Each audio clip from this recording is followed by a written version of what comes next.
taking too much time, and just over to Mr. Ashish Malik. Mr. Malik, you can start now. Thank you, sir. Thank you so much for having me here, and thank you so much for giving me this great opportunity to have an interaction with all dear students. So सबसे पहले तो I would like to welcome all of you dear, all of the students, क्योंकि ultimately हम लोगों की यही strength है. The students are the real strength.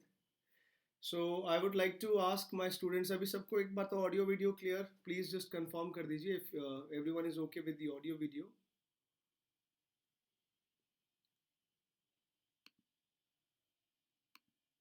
I hope this is clear. तो राकेश सर एक बार आप भी प्लीज कंफर्म कर दें सबको ऑडियो वीडियो क्लियर आ रहा है.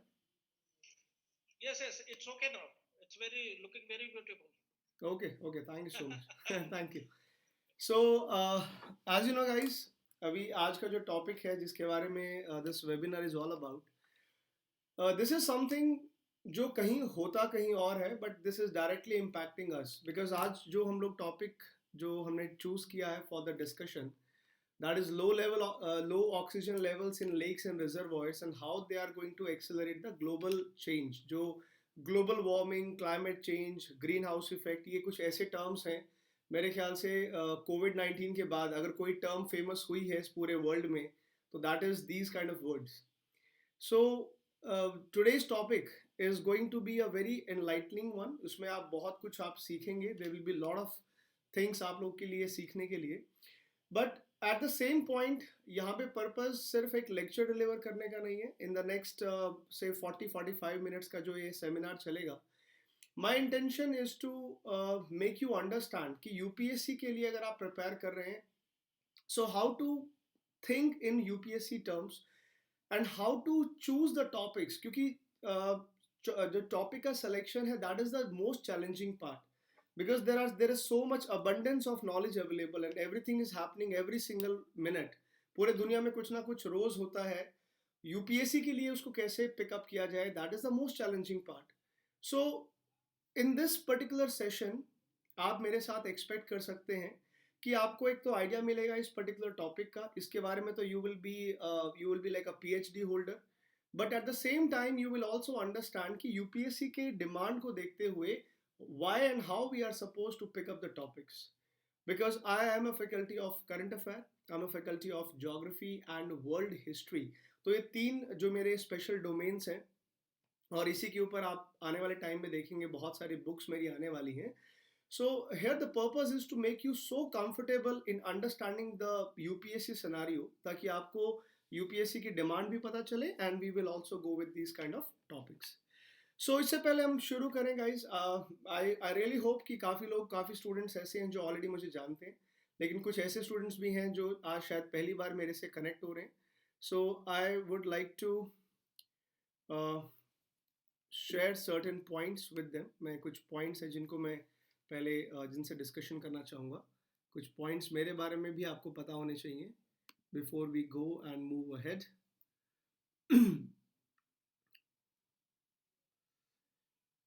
Okay, so annotation, Rakesh sir annotation नहीं आ रही है यहाँ पे. Let me check. Yeah, Zoom पे there is some issue with the annotation because I need to write also while explaining. So guys, जब तक हम ये वाला इशू रिजॉल्व करते हैं, खैर एनीवेज मेरे बारे में थोड़ा सी बात मैं आपको बता दूं. एक बेसिक सा इंट्रोडक्शन है. So guys, my name is Ashish Malik. Degree wise देखिए तो I am a civil engineer. I have done my civil engineering way back in 2013. मैं पास आउट हुआ. Then I joined one of the most prestigious company of India, civil engineering engineers तो जानते हैं, एक ही उनका भगवान है, L&T, Larsen and Toubro जिसको कहते हैं. So I was a former alignment designer over there, and right now I am one of the top faculty of UPSC at Unacademy. Unacademy is India's largest online learning platform.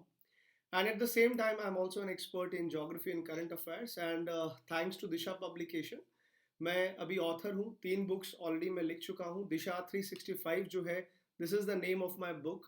आप अगर चाहें तो Amazon और फ्लिपकार्ट पे ये online available है, and I am sure आपके near by stores में भी इसकी हार्ड कॉपी अवेलेबल है. सो आप ज़रूर चेकआउट कर सकते हैं इन बुक्स को, जिसमें पूरे 1 ईयर का करंट अफेयर आपको मिलेगा. And there is a third book called 1000 MCQs for the IAS. इसके बारे में मैं एंड में डिस्कस करूंगा, थोड़ा सा अपने बुक्स के फॉर्मेट भी आपको समझाऊंगा and why these books can be A game changer, वो भी मैं आपको डेफिनेटली बताऊंगा. At the same time, guys, I'm also a YouTuber. I'm a director and founder of Ashish Malik IS Academy. और apart from all these other things, I'm also a poet. तो मैं poet भी हूँ, motivational speaker भी हूँ, and I'm also a career counselor. तो आप मेरे साथ जुड़ सकते हैं on various platforms. सभी सोशल मीडिया प्लेटफॉर्म्स पे आशीष मलिक IS अकेडमी के नाम से मैं अवेलेबल हूँ. You guys can connect me with me over there. Unacademy के ऊपर sorry to bother you. Just can you check annotation now? Okay. Let me just see if there is annotation. Actually, annotation का जो column है वो ऊपर ही आता है, but that is not, I'm not getting the annotation वाला part. Annotation जो है, अगर मैं अपने साइड से जूम स्टार्ट करता तो एक ऊपर आता है एनोटेशन का पार्ट, बट अभी नहीं आ रहा है.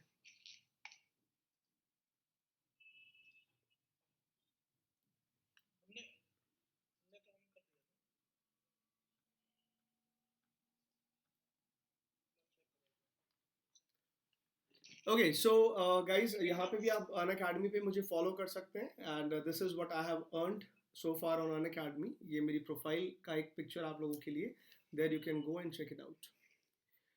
सो सबसे पहले जैसे मैंने बताया गाइज, जो आज का टॉपिक है वेबिनार का, this is about low levels of oxygen in lakes and reservoir. जो लगातार हम देख रहे हैं, क्लाइमेट चेंज की बातें कर रहे हैं. क्लाइमेट चेंज एक ऐसा टॉपिक है जो आज भी रेलेवेंट है. अगर आप यूपीएससी का एग्जाम आज से 5 साल के बाद दोगे तो भी रेलेवेंट होगा. तो देखिए, जो कुछ ऐसे टॉपिक्स होते हैं गाइज जिनकी एज बहुत बड़ी होती है, तो यूपीएससी के लिए कोशिश करो ऐसे टॉपिक्स को आप जरूर प्रिपेयर करो जो आपको किसी न किसी फॉर्मेट में, और चाहे वो आपके प्रीलिम्स के लेवल का है, चाहे मेंस के लेवल का है या इंटरव्यू लेवल का है, ऐसे टॉपिक्स को आप जरूर पिकअप किया कीजिए. क्योंकि देखो, बहुत बच्चों को लगता है कि सर यूपीएससी इतना बड़ा, एकदम इट्स लाइक एन ओशियन, इतना बड़ा समुद्र है कि हम कैसे पता करें कि क्या एग्जाम के लिए पढ़ें क्या ना पढ़ें. तो गाइस, कोशिश करो ऐसे टॉपिक्स जिनका कनेक्शन आपको स्टैटिक और डायनेमिक दोनों में मिले, मतलब जो करंट इशू भी है और जिसका आपको बुक्स के अंदर भी अच्छे से एक्सप्लेनेशन मिल जाए. तो ऐसे टॉपिक्स पिक करो जो दोनों के लिए बहुत ज़्यादा रेलेवेंट हो. जैसे कि ये टॉपिक जो आज मैं जिसके बारे में बात कर रहा हूँ. और यूपीएससी के अंदर आप देखिएगा, करंट अफेयर्स, आप कितने भी करंट अफेयर पढ़ो, उन सबका कनेक्शन आपको कहीं ना कहीं स्टैटिक और डायनामिक से आपको जोड़ना होता है. और यही वो टॉपिक्स होते हैं जिनको आप यूपीएससी में बहुत अच्छे से प्रिपेयर कर सकते हो, बिकॉज दिस इज समथिंग जो बहुत एग्जाम ओरिएंटेड टॉपिक्स है और बहुत रेलेवेंट भी है गाइस. क्लाइमेट चेंज हम सब जानते हैं, it is a real thing which is happening around us.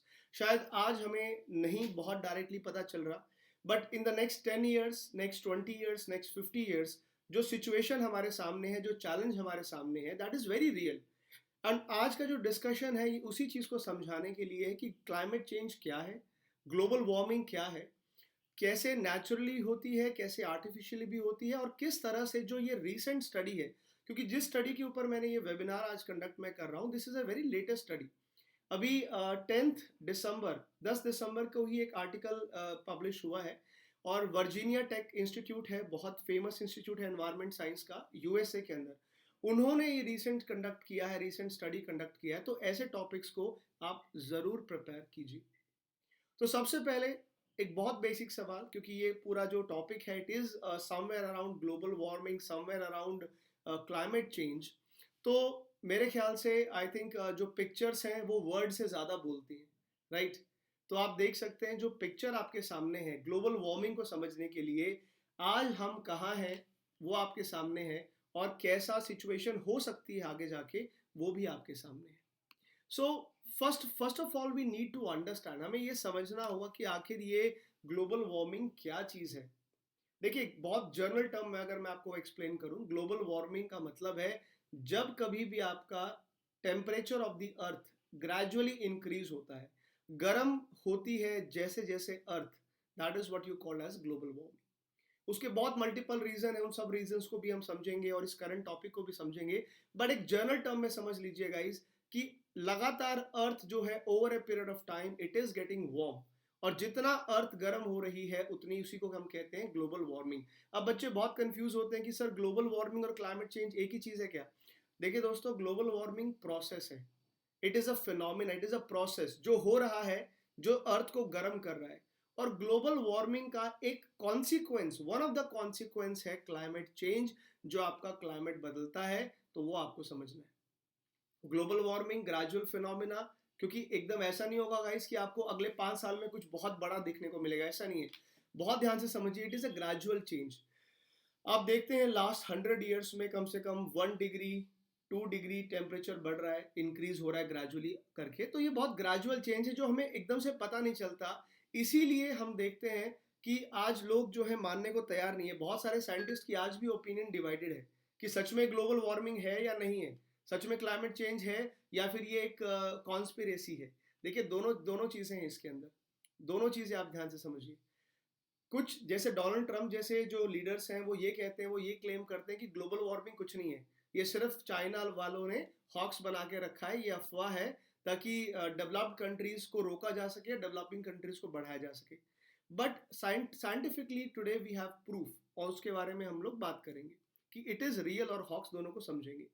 तो जो चेंज है अर्थ के ऊपर, देखो कोई भी चीज परमानेंट नहीं है अर्थ के ऊपर। आप देखेंगे everything is changing, it was never permanent and it will never be permanent। ना तो पहले परमानेंट थी और ना आगे चल के परमानेंट होने वाली है। आप ये बहुत स्मॉल स्मॉल से चेंजेस अपने आसपास नोटिस कीजिए। क्या आपको नहीं, आप नहीं देख रहे कि पिछले 10 साल में, 50 साल में, पिछले 100 साल में अगर आप स्टडी करते हैं तो रेनफॉल और स्नोफॉल के पैटर्न चेंज हो रहे हैं गाइस। कहीं ना कहीं जो एनिमल्स के जो माइग्रेशन और लाइफ साइकिल है वो आपके सामने चेंज हो रहे हैं। वी सी कि कुछ ऐसे इंसिडेंट होते हैं ईयर बाय ईयर भी। देखिए 2019 was the hottest year ever recorded. 2019 सबसे गर्म साल, उससे पहले 2017 सबसे गर्म साल, उससे पहले 2016 सबसे गर्म साल। तो लास्ट 5 ईयर में अगर ये रिकॉर्ड ब्रेक हो रहे हैं तो this means we are leading and heading towards global warming. ये क्लाइमेट चेंज है, ये ग्लोबल वार्मिंग है जो हर ईयर आफ्टर ईयर हम इतने ज्यादा जो हमारे सामने चैलेंजेस आ रहे हैं। आप देखिए टेम्परेचर आपके सामने आपका इंक्रीज होता है। वाटर जो क्लाइमेट आप देखते हैं last over a period of time, you see कि जो आपके ये हैं जो ग्लेशियर्स हैं, ग्लेशियर्स मेल्ट हो रहे हैं लगातार। जो आइस पोलर आइस कैप्स हैं उनका जो टोटल जो अमाउंट ऑफ स्नो है उनके अंदर वो कम हो रहा है। एंड इसी की वजह से आपका जो ज़्यादा से ज़्यादा कई जगह ड्रॉट आ रहे हैं, कई जगह वाइल्ड फायर बढ़ रही है, कई जगह आपके फ्लड सिचुएशन बहुत ज़्यादा सीरियस हो रही है, और over a period of time आपका सी लेवल भी राइज हो रहा है। तो ये जो सारे हमारे पास प्रूफ है, ये प्रूफ हमें ये बताते हैं that this is real, this is not a hoax. ये कोई मजाक नहीं है, कोई हॉक्स नहीं है, कोई अफवाह नहीं है, ये रियलिटी है जो आज हमारे सामने इस तरह से हो रही है। And that is very much real for all of us. अब अगर हम कॉज की बात करें, देखिए जो अभी रीसेंट स्टडी है वो तो हम बात करेंगे ही करेंगे। और ऐसा नहीं है गाइस कि कोई एक रीसेंट स्टडी है जिसकी वजह से इतना कुछ बड़ा हो रहा है, that is also not true. क्योंकि ग्लोबल वार्मिंग के बहुत सारे फैक्टर्स हैं, और वो हर फैक्टर जो है कहीं ना कहीं वो दो कैटेगरीज में हम डिवाइड कर सकते हैं। कोई भी नेगेटिव इफेक्ट जो हो रहा है, चाहे वो नेचुरल भी कॉजेज हैं, ऐसा नहीं है कि नेचुरल कॉज नहीं है और हर चीज इंसानों ने की, ऐसा भी नहीं है। बट इतना जरूर है कि लास्ट 100-200 ईयर्स में हम लोगों ने बहुत ज्यादा एग्रेवेट कर दिया, बहुत ज्यादा बढ़ा दी है वो चीज। तो ग्लोबल वार्मिंग के जो कॉजेज हैं, बहुत सारे नेचुरल कॉज हैं, बहुत सारे ह्यूमन एक्टिविटीज भी हैं। तो दो कैटेगरीज में हम इनको बड़े आसानी से डिवाइड कर सकते हैं कि भाई ग्लोबल वार्मिंग है तो क्यों है ग्लोबल वार्मिंग, टेम्परेचर बढ़ रहा है। देखिए अब मैं अपनी ज्योग्राफी की क्लास में आपको नॉर्मली बताता हूँ, ये एनोटेशन अगर आ जाए तो मैं आपको बहुत अच्छे से समझा दूँ, बट अनफॉर्चुनेटली एनोटेशन नहीं आ रहा है। सर कोई और तरीका है इस पे लिखने का? I am not able to write, Rakesh ji. I don't know. चलो खैर एनीवेज मैं वैसे बता देता हूँ, खैर लिख नहीं सकते तो। जो आपका एवरेज टेम्परेचर है अर्थ का दैट इज 13.88 डिग्री सेल्सियस। उसका मतलब ये है गाइस कि अर्थ अगर आप देखते हो, अर्थ को हम कहते हैं कि हमारा जो नेट रेडिएशन पॉइंट है that is zero. Net radiation point zero का मतलब होता है कि एक साल में अर्थ ने जितनी एनर्जी, सोलर एनर्जी रिसीव की, एक साल में उतनी ही एनर्जी हमने वापस टेरेस्ट्रियल रेडिएशन के फॉर्म में वापस भी कर दी, वापस हम लोगों ने भेज भी दी। तो इसका बहुत सिंपल सा मतलब ये होता है कि अगर नेचुरली आप देखें तो अर्थ में एक ऐसा मैकेनिज्म है कि जिसकी वजह से ना तो हमारी earth over a period of time गर्म होती है और ना ही हमारी जो है वो गाइस जस्ट अ सेकंड, एक second.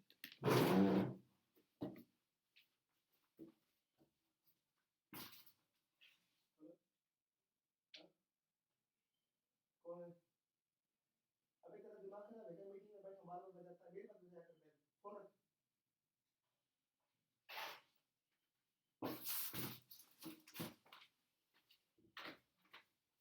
Sorry for the interruption.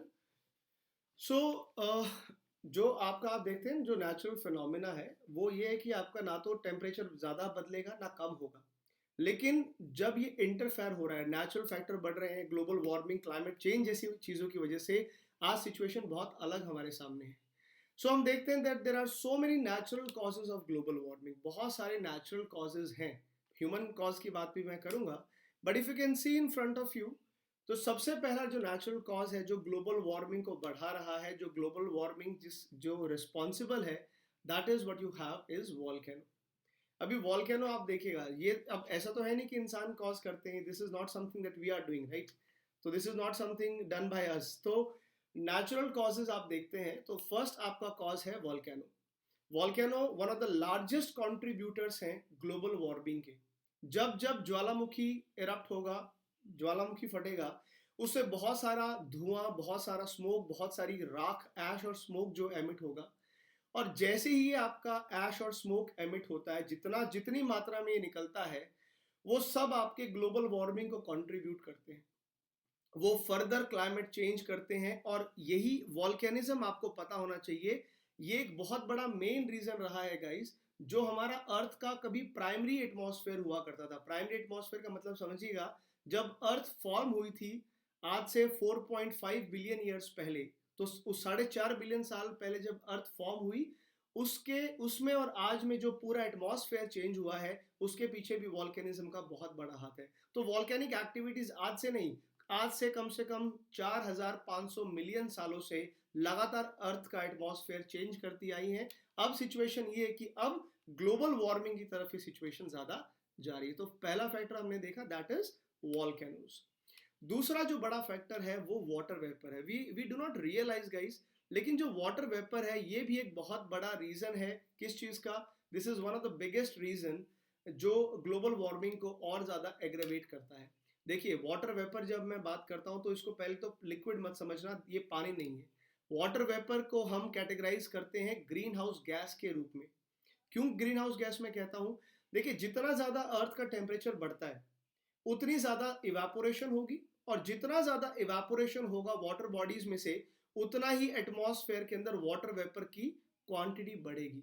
और वाटर वेपर का काम क्या होता है? वाटर वेपर जो है ये एब्जॉर्ब करते हैं हीट को। तो जितना भी टेम्परेचर बढ़ता है, जितनी भी हीट है, उसको एब्जॉर्ब कौन करेगा? Water vapour. तो जितना ज्यादा वाटर वेपर उतना ज्यादा हीट एब्जॉर्प्शन होगी, और फर्दर जो है, इसलिए इसको कहते हैं ग्रीन हाउस गैस। और भी बहुत सारी ग्रीन हाउस गैसेज होती हैं, कार्बन डाइऑक्साइड एक मेन है, मीथेन बहुत इंपॉर्टेंट है।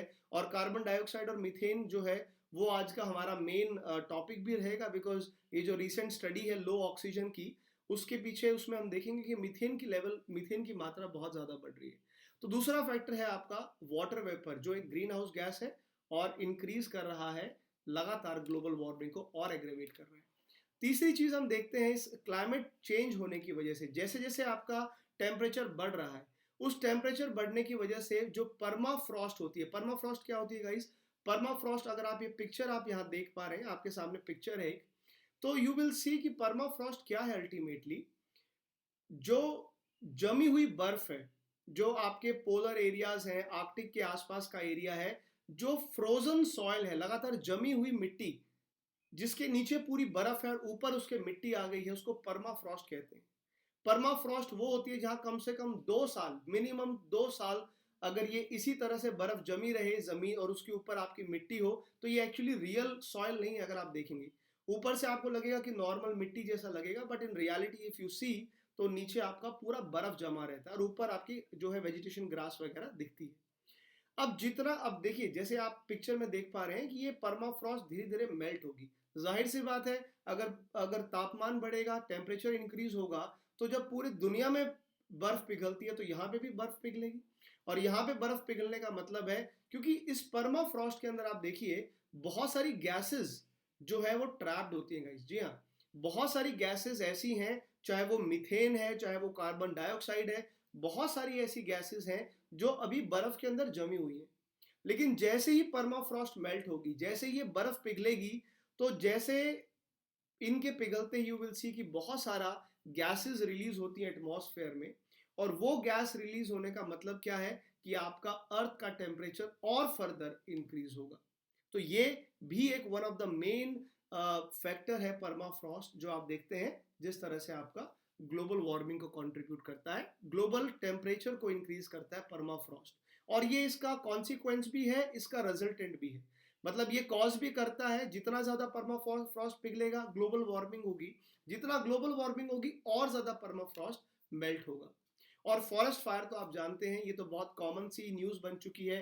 अमेजोन फॉरेस्ट में हमने देखा last two last year Amazon forest जले, उसके बाद ऑस्ट्रेलिया की हमने वाइल्ड फायर की बात की। इस साल इंडिया में उत्तराखंड में हमने देखा कि कितनी ज्यादा प्रॉब्लम आई, कितने बड़े स्केल पे फॉरेस्ट फायर जैसे नेचुरल इंसिडेंट्स हुए। ये जो डिजास्टर हैं, इस तरह के डिजास्टर और ज्यादा फर्दर गैस स्मोक एमिट करके जो है ग्लोबल वार्मिंग को इंक्रीज करते हैं। लेकिन ये वो फैक्टर हैं गाइस जो आपके एवरीडे नहीं होते, आप समझे इस बात को। अब आप कहेंगे सर फिर तो इसका मतलब इंसान तो बिल्कुल निर्दोष है, इसका मतलब इंसानों ने थोड़ी ना कुछ किया, ये तो सब वॉल्केनो है, परमाफ्रॉस्ट है, वाटर वेपर, ये सब कर रहे हैं। बट रियलिटी में गाइस सिर्फ ये आपके कल्प्रिट नहीं है। उसका रीजन ये है कि ये फिनोमेना हर रोज नहीं होता, ये बहुत ग्रेजुअल है, धीरे धीरे होता है। इनफैक्ट जो ह्यूमन एक्टिविटी है वो ऐसी एक्टिविटी है जो हर रोज ग्लोबल वार्मिंग को इम्पैक्ट कर रही है। ह्यूमन एक्टिविटीज को क्यों हम कहते हैं कि मेजर जो चंक है 80% 90% हम लोग रिस्पॉन्सिबल हैं, बिकॉज हमारी जो एक्टिविटीज हैं वो every single day global warming को इंक्रीज कर रही है।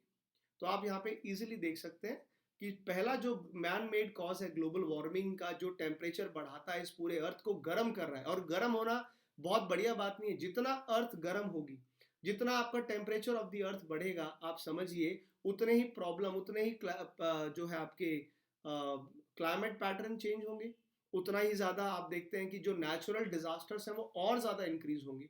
कहीं ड्रॉट ज्यादा आएगा, कहीं पे फ्लड ज्यादा आएंगी, कहीं पे आपके अलग अलग टाइप के सिचुएशंस आप देखते हैं जो आपके सामने प्रॉब्लम कॉज करेंगे। एक सबसे इंपॉर्टेंट फैक्टर आपका डिफॉरेस्टेशन, जो पेड़ काट रहे हैं लगातार। ये पेड़ तो हम देख रहे हैं कि इंसान कब से काट ही रहे हैं, है ना, लगातार पेड़ तो कट ही रहे हैं। जितने ज्यादा डिफॉरेस्टेशन होगा, आप पिक्चर से अंदाजा लगा सकते हैं जितने ज्यादा हम क्यों पेड़ काटते हैं। दो बड़े रीजन है पेड़ काटने के पीछे। एक तो हमको ह्यूमन सेटलमेंट्स के लिए, इंसानों को घर बनाने के लिए, बस्ती बसाने के लिए वी नीड अ लैंड। और ये लैंड जो है लगातार पूरे दुनिया में आप देखिए फॉरेस्ट कट रहे हैं, इनको काटा जाता है ताकि या तो एग्रीकल्चर के लिए लैंड बनाई जा सके, या फिर दूसरा जो रीजन है दैट इज योर एक एग्रीकल्चर, दूसरा ह्यूमन सेटलमेंट्स। दो चीजों को बनाए रखने के लिए ये सब किया जा रहा है। और जब जितना आप पेड़ कटेंगे, जितना ज्यादा प्लांट डिफॉरेस्टेशन होगा गाइज, आपको पता होना चाहिए जो फॉरेस्ट है they are the natural sinks of carbon dioxide. जो आपकी एक्स्ट्रा कार्बन है, ताकि वो अर्थ के एटमॉस्फेयर में कार्बन ना जाए, बहुत सारी एक्स्ट्रा कार्बन का सिंक, नेचुरल सिंक है जो आपका ये आपके फॉरेस्ट रहते हैं। तो जब फॉरेस्ट कट जाते हैं, जैसे कोई पेड़ कटता है तो पेड़ में से बहुत सारी कार्बन जो है वो रिलीज होती है, और अल्टीमेटली जितने पेड़ आप काट रहे हो आप नेचुरल सिंक खत्म कर रहे हो। एक सोर्स होता है कार्बन का, एक सिंक होता है। सिंक वो जगह जो कार्बन को एब्जॉर्ब करके रखती है, अपने अंदर समा के रखती है। जैसे पेड़ कटेंगे और ज्यादा कार्बन रिलीज होगी, और जिस वजह से आपका ग्लोबल टेम्परेचर, क्योंकि कार्बन डाइऑक्साइड तो एक मेन ग्रीन हाउस गैस है ना, वो आपके सामने जो है और ज्यादा एग्रेवेट करेगा। व्हीकल मुझे कहने की जरूरत नहीं है, मेरे ख्याल से आज इस सेमिनार में, वेबिनार में जितने लोग बैठे हैं सब समझते हैं कि ये इंडिया की प्रॉब्लम ऐसी है जो शायद कभी सॉल्व हो पाए। व्हीकल्स आप देखते हैं गाइज, लगातार इंडिया में व्हीकल्स बढ़ रहे हैं। पूरे दुनिया में जितने व्हीकल्स हैं, जितना व्हीकुलर एमिशन हो रहा है, उनसे कार्बन डाइऑक्साइड से लेकर के सभी तरह के टॉक्सिक पोल्यूशन भी है, ग्लोबल वार्मिंग के लिए भी रिस्पॉन्सिबल है। सिमिलरली और भी ह्यूमन एक्टिविटीज की मैं बात करूं तो जैसे हमने एक क्लोरोफ्लोरोकार्बन करके जो केमिकल हम लोगों ने बनाया, ये मेरे ख्याल से it is one of the worst thing that humanity has ever made. Chlorofluorocarbons जो हैं ये बहुत ही स्टेबल कंपाउंड्स हैं जिनको हम यूजुअली कूलेंट्स के रूप में यूज करते हैं, रेफ्रिजरेटर्स में यूज होते हैं, आपके एयर कंडीशनर्स में यूज होते हैं। तो जितने ज्यादा क्लोरोफ्लोरोकार्बन्स एमिट होंगे, जितने ज्यादा क्लोरोफ्लोरोकार्बन्स एटमॉस्फेयर में जाएंगे, बड़ी आसानी से ये डिसॉल्व नहीं होते हैं, ये ब्रेक डाउन नहीं होते हैं। आज आपने जो एसी चलाया, आप समझ लीजिए आपने आज जो एसी चलाया, जो आपकी नेक्स्ट जनरेशन है उसको उसका खामियाजा भुगतना पड़ेगा। तो ये कम से कम 50 साल, 100 साल, 200 साल ऐसी इनकी एज होती है। और क्लोरोफ्लोरोकार्बन्स वही वही विलन है जो हमारी ओजोन लेयर को भी डिप्लीट करता है। हम लोग पढ़ते हैं ना, ओजोन होल के बारे में पढ़ते हैं कि ओजोन डिप्लीशन हो रही है। ओजोन डिप्लीशन का मतलब आप समझते हैं कि जो अल्ट्रा वायलेट रेज जो नहीं आनी चाहिए अर्थ तक, वो अर्थ तक आ रही है, जिससे स्किन कैंसर जैसी प्रॉब्लम बढ़ रही है और उससे ओवरऑल ग्लोबल टेम्परेचर भी बढ़ रहा है। क्योंकि जिस ओजोन का काम क्या है, ओजोन का काम भी ये है कि आपके हीट को एब्जॉर्ब करती है। ओजोन जो है वो नहीं अलाउ करती कि आपकी जो अल्ट्रा वायलेट रेडिएशन है वो अर्थ तक पहुंचे। और जितना आपके अर्थ से दूर रहेगी अल्ट्रा वायलेट रेडिएशन, उतना टेम्परेचर कंट्रोल में रहेगा। बट प्रॉब्लम क्या, जितना क्लोरोफ्लोरोकार्बन हम कर रहे हैं उतनी ओजोन डिप्लीशन, उतना ग्लोबल वार्मिंग फर्दर इंक्रीज हो रहा है। इसी तरह से इंडस्ट्रियल डेवलपमेंट, ये वो चीज है जो हम 1880 से 1850 से देखते आ रहे हैं, जब से औद्योगिक क्रांति हुई, जब से इंडस्ट्रियल रेवोल्यूशन हुआ। And we know industrial revolution से लेकर के आज तक, पूरे आज तक अर्थ के हिस्ट्री में इतना टेम्परेचर चेंज नहीं हुआ जितना अकेली इंडस्ट्रियल डेवलपमेंट ने कर दिया। और ये रुकने का नाम नहीं ले रही है। जो डेवलप्ड कंट्रीज हैं, जो हिस्टोरिकल एमिटर्स हैं कार्बन डाइऑक्साइड, जैसे कि चाइना, जैसे कि यूएस, और आज जितनी डेवलपिंग कंट्रीज हैं वो भी लगातार इस चीज को बढ़ा रही हैं। लगातार आप देखते हैं इंडस्ट्रियल डेवलपमेंट जितना ज्यादा, उतना ही ज्यादा आपके हार्मफुल गैसेस का एमिशन। पोल्यूशन तो है ही, जिंदगी वैसे कम हो रही है, जिंदगी वैसे घट रही है, लेकिन साथ साथ आपकी ग्लोबल वार्मिंग भी बढ़ती है। एग्रीकल्चर के बारे में हम लोग बहुत कम जानते हैं, लेकिन ये फैक्ट है कि एग्रीकल्चर भी रिस्पॉन्सिबल है ग्लोबल वार्मिंग के लिए। जी हाँ, एग्रीकल्चर, जब हम एग्रीकल्चर करते हैं तो एग्रीकल्चर से बहुत सारी फार्मिंग एक्टिविटी से भी बहुत सारी कार्बन डाइऑक्साइड और मीथेन, ये दो गैसेस हैं खास तौर पे जो निकलती हैं इस पर्टिकुलर जो आपका एग्रीकल्चर एक्टिविटीज है। जितना एग्रीकल्चर हो रहा है उतना ज़्यादा आपके ग्लोबल वार्मिंग बढ़ रही है, क्योंकि कार्बन डाइऑक्साइड और मीथेन, खास तौर पे ये दो चीज़ें सबसे ज़्यादा एग्रीकल्चर एक्टिविटीज़। हम फर्टिलाइजर यूज़ कर रहे हैं ना, फर्टिलाइजर बहुत सारे यूज़ करते हैं, फर्टिलाइजर का प्रॉब्लम, फर्टिलाइजर से मीथेन। इनफैक्ट जो क्रॉप्स हैं, जैसे पैडी फार्मिंग है, पैडी एग्रीकल्चर, जब राइस, जो चावल जब हम लोग ग्रो करते हैं, तो पैडी कल्टीवेशन, जो पैडी फील्ड्स होते हैं, जहां जहां पे राइस कल्टीवेशन होगी आप देखिएगा वहां टेम्परेचर हमेशा ज्यादा मिलेगा, क्योंकि पैडी फील्ड्स जो हैं उनमें सबसे ज्यादा मीथेन एमिशन देखा गया है। लाइव स्टॉक, जो आपके जानवर हैं, जो आपके एनिमल्स हैं ना, वो भी बहुत बड़ी मात्रा में कंट्रीब्यूट करते हैं इस पर्टिकुलर चीज में। जो जो लोग, वो लोग खाते हैं ना, जिसको हम कहते हैं आसान भाषा में जुगाली करते हैं। तो जो आपके एनिमल्स हैं, जो एनिमल्स हैं वो जितना जितना टाइम भी वो जुगाली करेंगे, उनके मुंह से, उनके माउथ से भी आप देखिएगा लगातार सबसे ज्यादा मीथेन गैस एमिट होती है, जो फर्दर। और एक बात मैं आपको बता दूं, कार्बन डाइऑक्साइड सबसे ज्यादा ग्रीन हाउस गैस में खतरनाक है, लेकिन उससे कहीं ज्यादा खतरनाक मीथेन गैस है। मीथेन ओवरऑल आप देखेंगे तो कंपैरेटिवली रेशो वाइज कम है, कार्बन डाइऑक्साइड के मुकाबले मीथेन कम है। लेकिन अगर मैं इसके इफेक्ट की बात करूं, 34 टाइम्स ज्यादा वार्मिंग कॉज करती है मीथेन गैस। और एग्रीकल्चर इस तरह से एड ऑन करता है, एड अप करता है ग्रीन हाउस गैसेस को, जो फर्दर टेम्परेचर को इंक्रीज करते हैं। और भी बहुत सारे प्रॉब्लम, बहुत सारे कॉजेज आप सोच सकते हैं। ओवर पॉपुलेशन, ये तो पूरे दुनिया की प्रॉब्लम है, specially for a country like India. जितनी ज्यादा पॉपुलेशन उतनी ज्यादा ब्रीदिंग, और आप समझ सकते हैं जितने लोग सांस लेंगे, जितने लोग ब्रीद करेंगे, उतनी कार्बन डाइऑक्साइड हम एमिट करेंगे और उतना ऑक्सीजन कंज्यूम करेंगे। तो जितना पॉपुलेशन का लोड बढ़ रहा है वो भी एक प्राइमरी कॉज बनता जा रहा है कार्बन डाइऑक्साइड एमिशन का। और मेरे ख्याल से एशिया की जहां तक बात करें, इंडिया चाइना की जहां तक बात करें, आप समझ सकते हैं they are the largest contributor in this particular field. तो यहां तक अगर आपको समझ में आया तो एक चीज हम लोग देख सकते हैं कि ग्लोबल वार्मिंग जो है, इसके पीछे नेचुरल कॉजेज भी रिस्पॉन्सिबल है, and we also have the human causes, both are responsible.